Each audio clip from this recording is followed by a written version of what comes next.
Today I'm taking a look at the M1 Max version of the new MacBook Pro 14-inch, and this one has got the 24-core GPU and 32 gigs of RAM.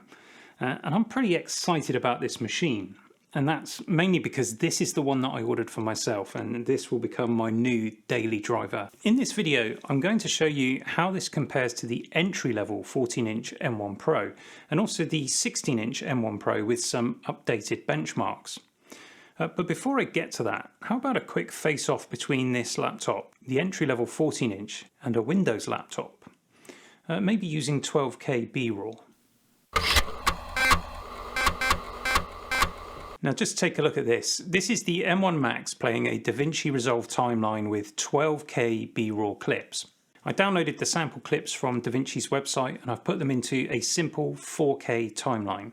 There's no proxy media, there's no playback optimization of any sort switched on. The first two clips are straight out of camera, but I've added a LUT and a basic grade to each of the clips that follow with the models. And on the last clip I've also added some auto reframing and a zoom. Now as you can see, it plays back flawlessly on the M1 Max, and perhaps that shouldn't be a surprise on a laptop costing $3,000. Actually, Blackmagic Raw is a very efficient codec to work with, so it doesn't surprise me at all. And of course we're playing back that 12K footage on a 4K timeline, which means that the system doesn't need to load in all of the 79 million pixels that each frame contains. The footage is at 24 frames per second, so I guess this is about as easy as 12K ever gets. But what happens now if we try to render the timeline? I'm going to render out to 4K DCI resolution, and we'll use the H.265 codec. And now the computer needs to downsample every frame of that 12K footage and then encode it. And that is a much tougher proposition. Now, astonishingly, the M1 Max is doing it whilst running on battery, without any fan noise. And the render rates are pretty eye-opening, not far behind real time. You can see from Activity Monitor that the GPU is pinned, whereas the CPU has plenty in reserve. But notice too that whilst the memory usage is high, we aren't hitting the swap at all, and that's pretty interesting. This is a 37-second timeline, and you can see that the render finishes in just 47 seconds.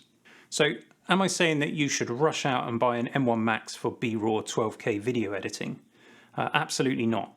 This is a very basic timeline. Remember that BRAW doesn't benefit from the M1's media engines, so this is just a CPU and GPU horsepower test. We'll do a more extensive test to show the limitations, and we'll also be trying out Final Cut Pro with ProRes, and that will use those media engines.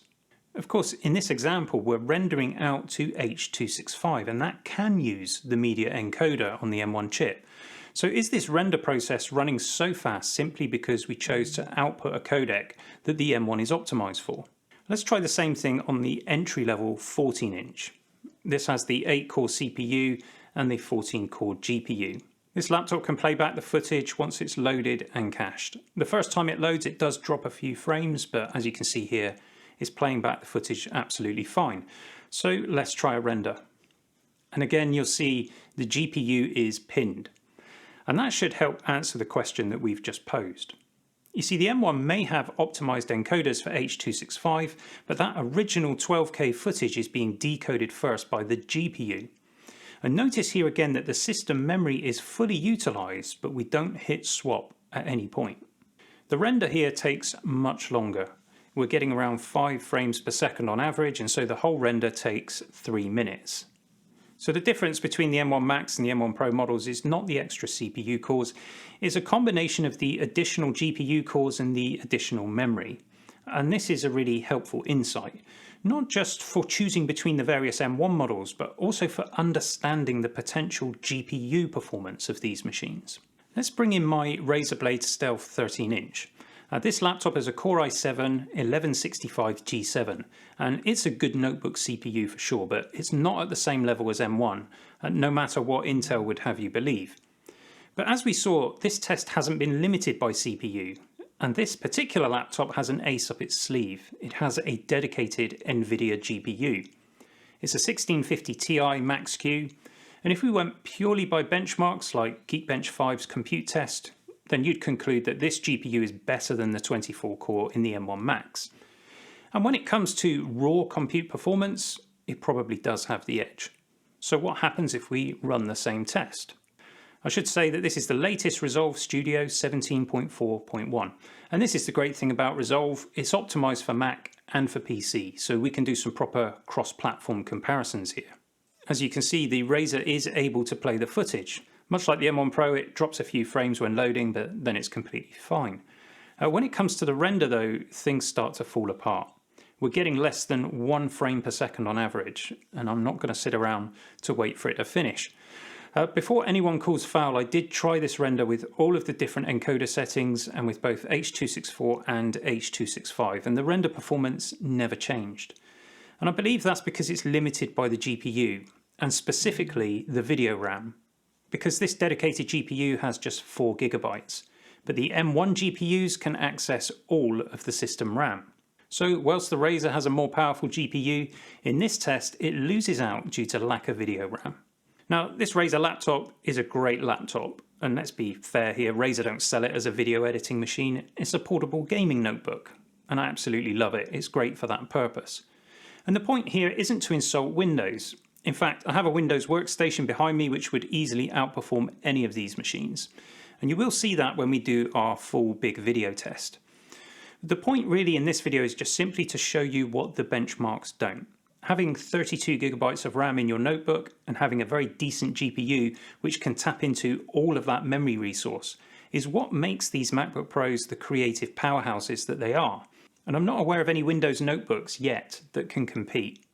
I think it is coming. The new Alder Lake desktop chips look pretty good for starters.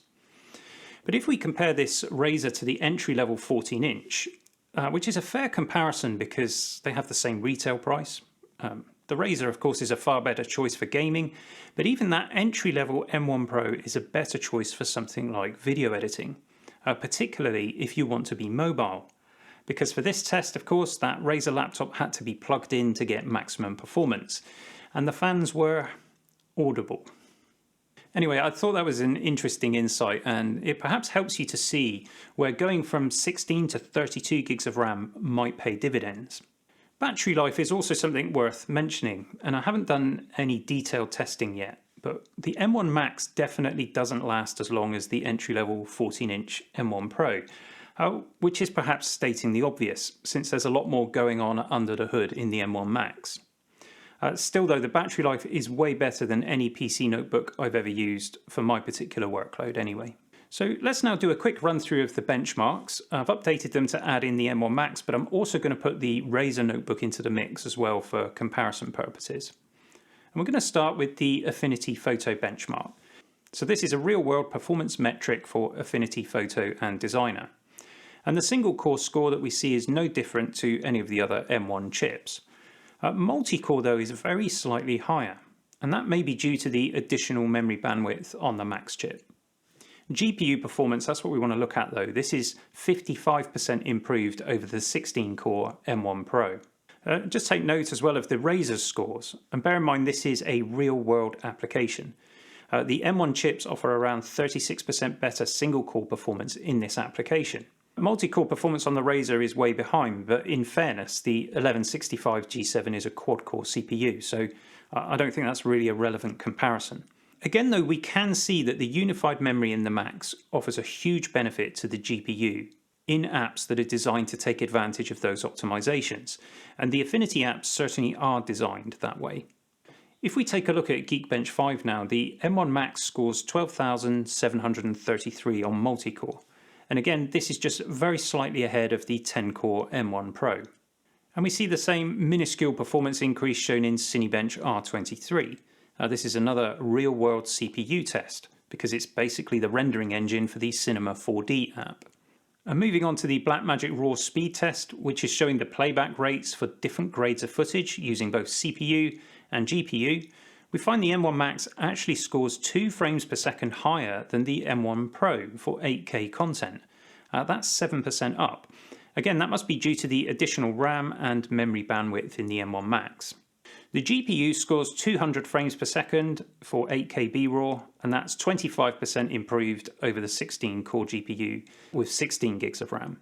Interestingly here, the Razer matches the CPU performance of the M1. It again shows that you can never take a single benchmark in isolation, and I suspect that it's actually the 4 GB of video RAM that's holding the GPU rendering back to just 25 frames per second. And finally, we'll just take a quick look at the 3D Mark Wildlife Extreme benchmark to give us an idea of gaming performance on this Mac. This particular benchmark is actually an iPad app, but it runs on macOS on Apple Silicon, so it gives us a nice frame of reference. The 24-core M1 Max scores 14,796 at 88.6 frames per second, and that's a pretty big step up.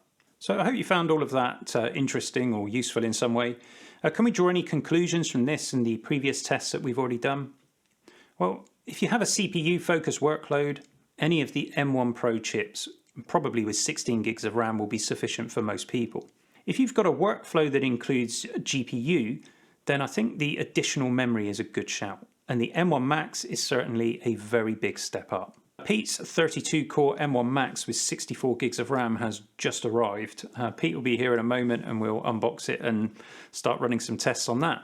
Once we've done that, we'll update the charts and release another video.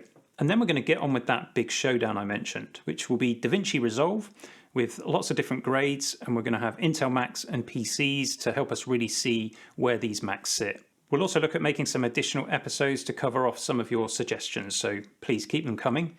And naturally, you'll want to be subscribed to the channel. And if you ring the bell, YouTube might, and I do mean might, notify you when we release new content. Thanks as always for all of your comments, your likes, even your dislikes, and your shares. I'll see you soon for some more geekery.